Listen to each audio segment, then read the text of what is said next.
Senator Graham led the charge to cut spending, reform entitlements, and get government out of the way of job creators. Senator Graham, John McCain was on my radio show, Senator McCain, on Friday, touting your foreign policy experience. And I think he said of all the candidates running, you may have the deepest experience. So well, when he's right, he's right. Well, let's put that. That's not always, but it was this time right. Let's put that to the test. Sure. And I won't even mention a candidate who's not here. Is there any scenario you think, seriously, if your generals and advisors were saying, maybe we should have gone earlier, it's going to take some air, special forces, ground troops, but if we go into some places in Syria, we can knock ISIS back. If you know so much about this, even with allies, is that a smart thing to do, and why aren't we doing it if it is? Well, you got a weak president who is more worried about campaign promises, unfortunately, than he is dealing with the threats to our country. He was told by all of his commanders, don't leave Iraq without a 10,000 force, residual force behind. John McCain and Lindsey Graham begged him not to. And everything we said has happened. You know, it's hard. Democracy's hard. Look how hard it is for us. If you expect these people to get everything right in 10 or 15 years, it's not going to happen. He was told by all of his advisors, Jack, you need to help the Free Syrian Army while Assad was on the ropes, a no-fly zone. He said, no, thank you. He said ISIL was the JV team. He drew a red line against Assad. Assad crossed it, and everybody in the region thinks we're just all talk.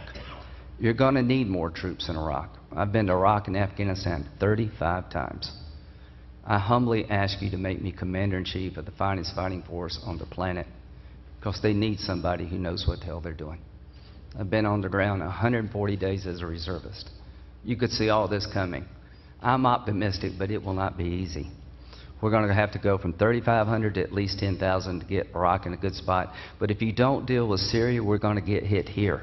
It's the perfect platform to attack us. There is no ground component in Syria. We spent $500 million to train 60 people. I'd go to the Turks, to the Egyptians, to the Jordanians. I would go to Saudi Arabia and say, we're going to take your armies and we're going to integrate our forces in your armies, and you're going to pay for this war. We paid for the last two. But we're going to pull the caliphate up by its roots, and we're going to hold the territory to repair Syria. If we don't, they are coming here. There is no easy way forward, folks. We're not going to balance the budget without Democratic support. We're not going to fix immigration unless you get a bipartisan plan. I'm from the reddest of red states. My biggest sin is that I've worked for Democrats to try to not only secure our border, but find a rational solution to deal with 11 million people.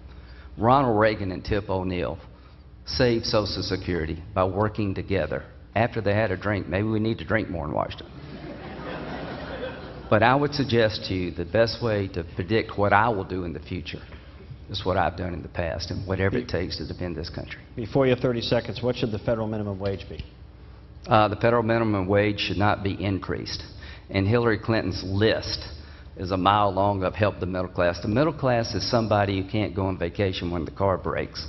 The middle class is somebody who has to make hard choices that nobody else seems to make anymore. I've been there.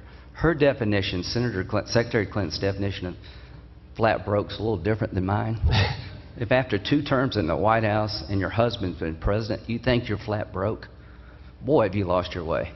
Okay. At 22, I was flat broke when my parents died within 15 months. I can't wait to get in the arena with her or Joe Biden, who's a fine man. But if you want to turn around American foreign policy, the last 2 people you ought to pick is his vice president and his former Secretary of State. Real quickly, 30 seconds, Senator. The next president needs to be sure of I'm sorry, I can't talk. The next president needs to have their act together. 3 problems. Too many terrorists, too much debt, too few jobs. You need a strategy to put radical Islam in a box and nail it shut. I don't see how we can do it without more troops. The debt's driven by the 80 million baby boomers who are going to retire en masse, of which I am one. We're going to wipe out Social Security and Medicare if we don't do something about it. I would do anything to save this program. Thank you, Senator. I would do whatever it takes to save this country. Thank you. Thank you, Senator Goodyear.